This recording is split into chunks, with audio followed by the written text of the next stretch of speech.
খুলনার পাইকগাছা উপজেলার শিবসা নদীর তীরে কুমখালী গ্রামের বেড়িবাঁধ ভেঙে লোকালয়ে ঢুকে পড়েছে পানি। সকাল থেকে পানি উন্নয়ন বোর্ডের সহায়তায় স্থানীয়রা বাঁধ মেরামতের চেষ্টা করছে।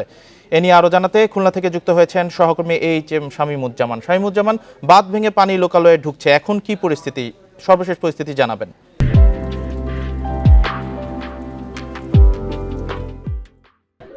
দেখেন, গতকাল রাতেই কিন্তু এই খুলনার পাইকগাছা উপজেলার শিবসার তীরে কুমখালী গ্রামে এখানে বেড়িবাঁধ ভেঙে লোকালয়ে পানি প্রবেশ করে এবং পানি প্রবেশ করে কিন্তু ঘর বাড়ি প্লাবিত হয়েছে, ভেসে গেছে মাছের ঘের এবং মানুষ কিন্তু ক্ষতিগ্রস্ত হয়েছে। এবং এর থেকে রক্ষার জন্য নিজেরাই এলাকাবাসী পানি উন্নয়ন বোর্ডের সহযোগিতায়, স্থানীয় জনপ্রতিনিধি যারা আছেন তাদের সহযোগিতায় কিন্তু এলাকাবাসী স্বেচ্ছাশ্রমের ভিত্তিতে এখানে মেরামত করছে।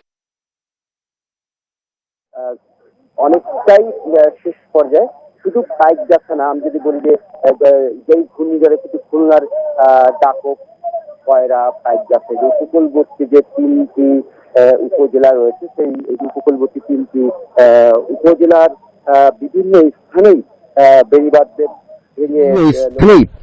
বেড়িবাঁধ ভেঙে লোকালয়ে পানি প্রবেশ করেছে। আমরা জেলা প্রশাসন, সহ প্রশাসনের বিভিন্ন পর্যায়ের কর্মকর্তাদের সাথে তারা যেটা বলছেন যে প্রাথমিকভাবে তারা যে তথ্য পেয়েছে, উপজেলার অন্তত 23 গ্রাম প্লাবিত হয়েছে এবং এই যে ঝড়ে অন্তত 70,000-এর মানুষ ক্ষতিগ্রস্ত হয়েছে বলে প্রাথমিকভাবে তথ্য পাওয়া গেছে। এই সংখ্যা কিন্তু আরো বাড়তে পারে। আরেক যে এই ঝড়ে খুলনার তিনটি উপজেলা রয়েছে, কয়রা, পাইকগাছা এবং দাপক, আশ্রয় কেন্দ্রগুলোতে 1,33,200 মানুষ কিন্তু গতকাল রাতে বিভিন্ন আশ্রয় কেন্দ্রে আশ্রয় নিয়েছে এবং যেহেতু আশ্রয় নিয়েছে, যারা আশ্রয় নিয়েছে তাদেরকে কিন্তু প্রশাসনের পক্ষ থেকে এবং যারা যে সংগঠন রয়েছে তাদের পক্ষ থেকে খাবার, পানি বিতরণ করা। আমরা গতকাল থেকে বিভিন্ন আশ্রয় কেন্দ্রে ঘুরেছি। আমরা আশ্রয় কেন্দ্রের প্রাথমিক যে পরিবেশ বা যে ব্যবস্থাপনা নিয়ে প্রাথমিকভাবে কিন্তু তারা সন্তোষ প্রকাশ করেছেন। তবে একটা বিষয়, যে প্রতিটি প্রাকৃতিক দুর্যোগে, প্রতিটি ঘূর্ণিঝড়েই কিন্তু খুলনার যে তিনটি উপজেলা রয়েছে, উপকূলবর্তী একদম তিনটি উপজেলা, কয়রা, পাইকগাছা এবং দাকব, এই এলাকার মানুষ কিন্তু আসলে ক্ষতিগ্রস্ত হয়, এই এলাকার মানুষ সর্বস্বান্ত হয়। এবার ঘূর্ণিঝড়েও কিন্তু ঘূর্ণিঝড়ের আসার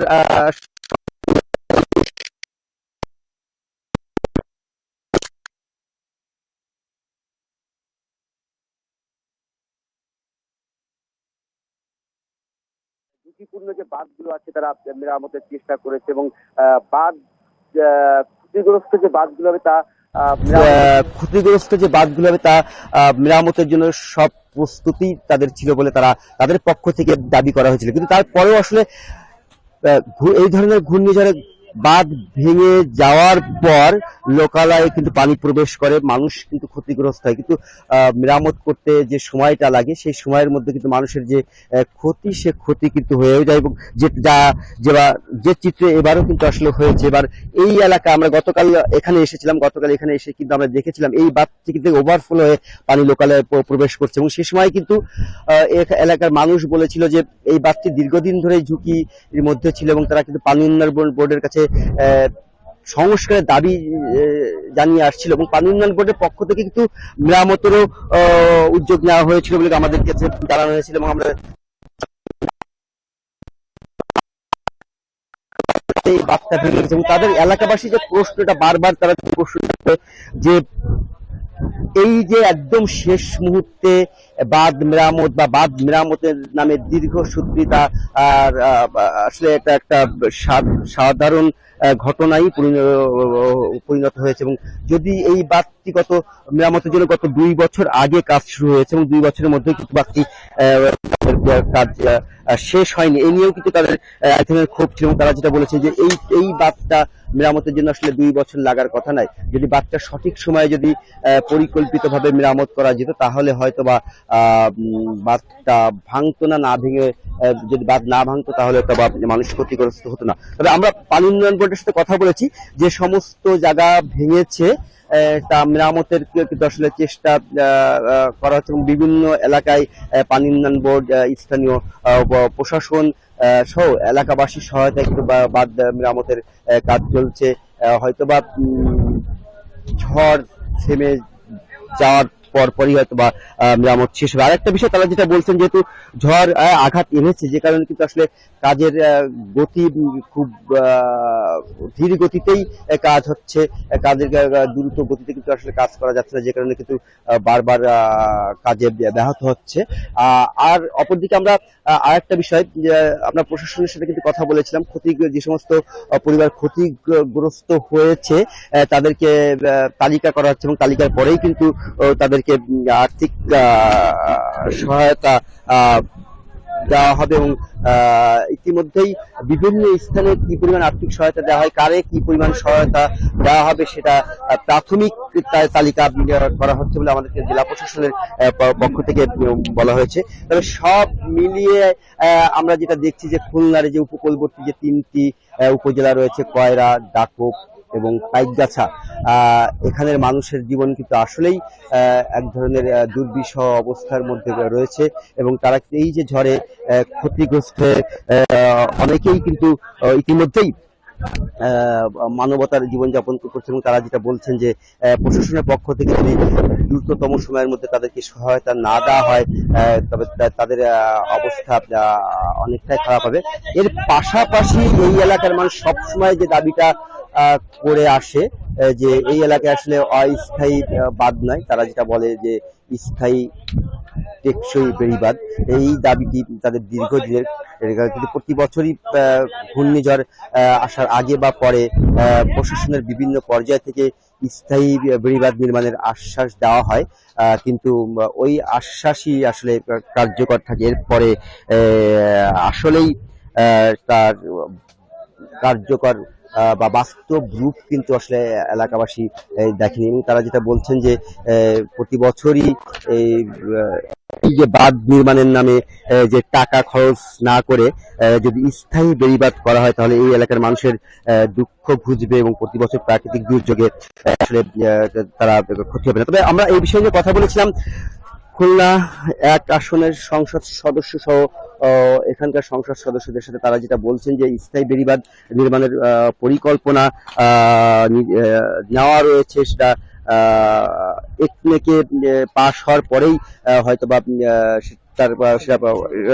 সেটা কার্যকর হবে, এবং যদি একনেকে পাশ হয় এবং পাশ হওয়ার পরে বেড়িবাঁধ নির্মাণ এলাকার দুঃখ কষ্ট স্থায়ীভাবে ঘুচবে, এবং সেই চেষ্টাই কিন্তু আপনি বলছিলেন যে স্থায়ী বেড়িবাঁধ বানানোর যে একটা আশ্বাস প্রতিবারই দেওয়া হয় সেটা আসলে পূরণ করা হয় না। তো এখন যে ক্ষতিগ্রস্ত হলো বেড়িবাঁধটি, সেক্ষেত্রে আসলে প্রশাসন কি আশ্বাস দিচ্ছে লোকালয়ের মানুষদের যারা ক্ষতিগ্রস্ত হয়েছেন, তাদের কি বলছেন? তারা কি কোনোভাবে আশ্বস্ত করছেন? না, তারা যেটা বলছেন যে তারা যেটা বলছেন যে আসলে যে স্থায়ী যে বেড়িবাঁধের যে বিষয়টি, আসলে এটা অনেকটাই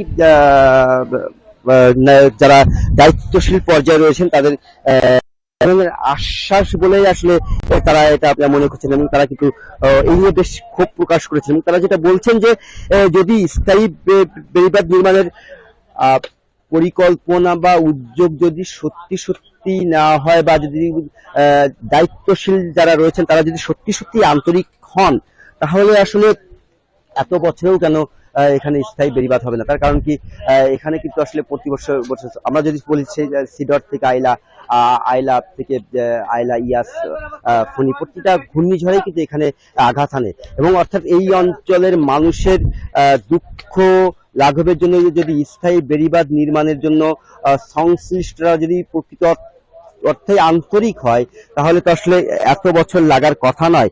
এতদিন কিন্তু এখানে স্থায়ী বেড়িবাঁধ নির্মাণ হয়ে যাওয়ার কথা, এবং স্থায়ী বেড়িবাঁধ যদি হতো তাহলে কিন্তু আসলে এই অঞ্চলের মানুষ তারা যে প্রতি বছর যে ঘূর্ণিঝড়ে সর্বশান্ত হয় সেই সর্বশান্তটা হতো না। এবং তারা এই এলাকার সাধারণ মানুষের যা বক্তব্য আসলে দায়িত্বশীল পর্যায়ে যারা আছেন তারা মানুষের অনেকটা সিম্প্যাথি নেওয়ার জন্য, মানুষের অনেকটা কাছাকাছি যাওয়ার জন্য কিন্তু এই প্রতি বছরই ঘূর্ণিঝড়ের আগে বা পরে স্থায়ী বেড়িবাঁধ নির্মাণের দাবিটা করে আসে। এবং তারা এবং সাধারণ মানুষের বক্তব্য কিন্তু আসলে বাঁধ অস্থায়ীভাবে বাঁধ সংস্কার নাই, এবং তারা যেটা বলছেন যে স্থায়ীভাবে বাঁধ নির্মাণ, এবং স্থায়ীভাবে যদি বাঁধ নির্মাণ না করা আমরা হলে দেখতে পাচ্ছি যে পানি উন্নয়ন বোর্ডের সহায়তায় স্থানীয় লোকজন আসলে এই বেড়িবাঁধ সংস্কারের কাজে হাত দিয়েছেন। তো সেই ক্ষেত্রে যারা আশ্রয় কেন্দ্রে ছিলেন তাদেরকে অনেকেই ফিরে আসছেন।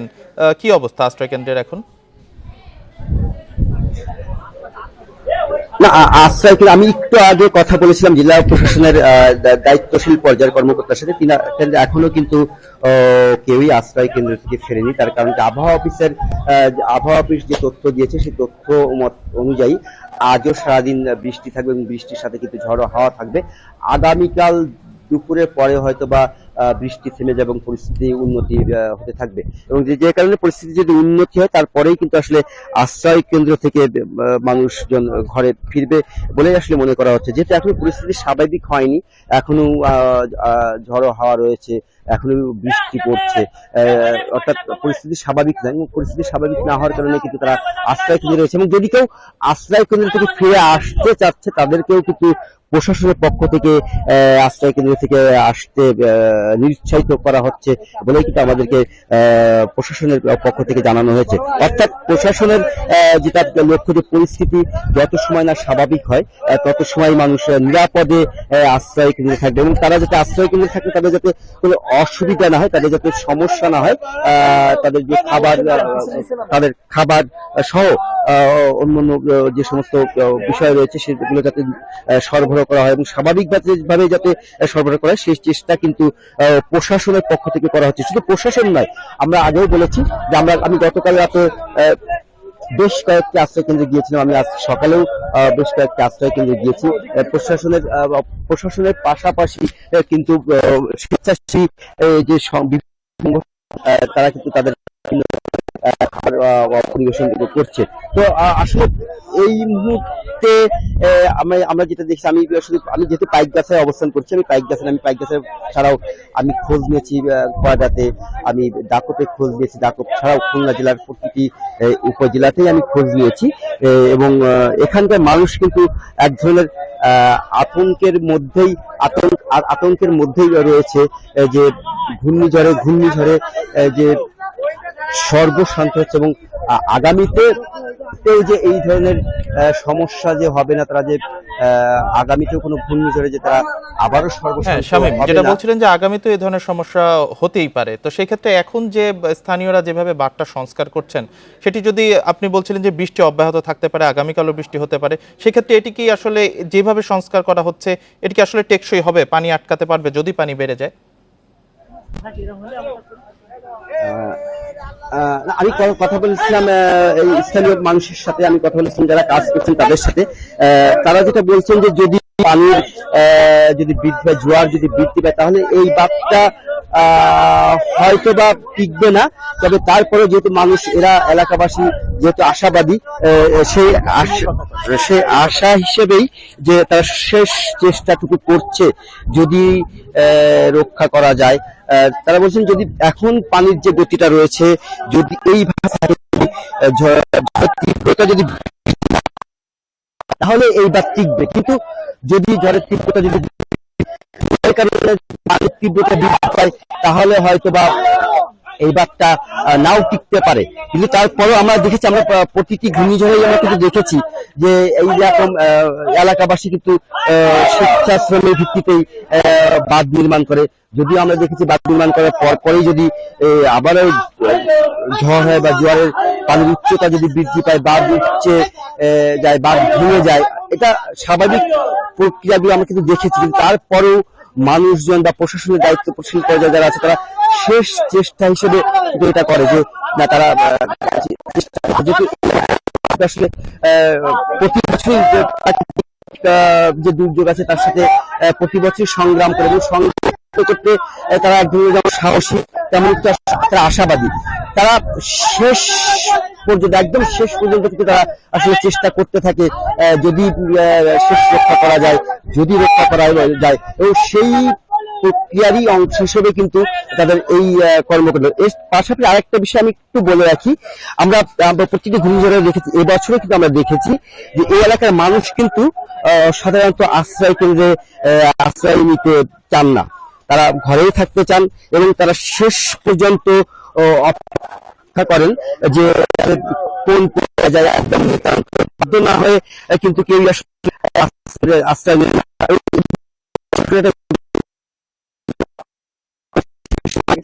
প্রশাসনের পক্ষ থেকে গতকাল সকাল থেকে ওই সময় মাইকিং করা হচ্ছে, বিভিন্নভাবে প্রচারণা চালাচ্ছে আশ্রয় কেন্দ্রে যাওয়ার জন্য, আসলে আশ্রয় কেন্দ্রে যায়নি। তো একদম শেষ মুহূর্তে রাতে যে সময় ঘূর্ণিঝড়টা আঘাত আনে রাত 8টার পরে, তারপরে মানুষ আশ্রয় কেন্দ্রে আসলে আশ্রয় নিয়েছে। তো আমার কাছে এই ছিল সর্বশেষ তথ্য। খুলনা থেকে জানাচ্ছিলেন সহকর্মী শামীমুজ্জামান।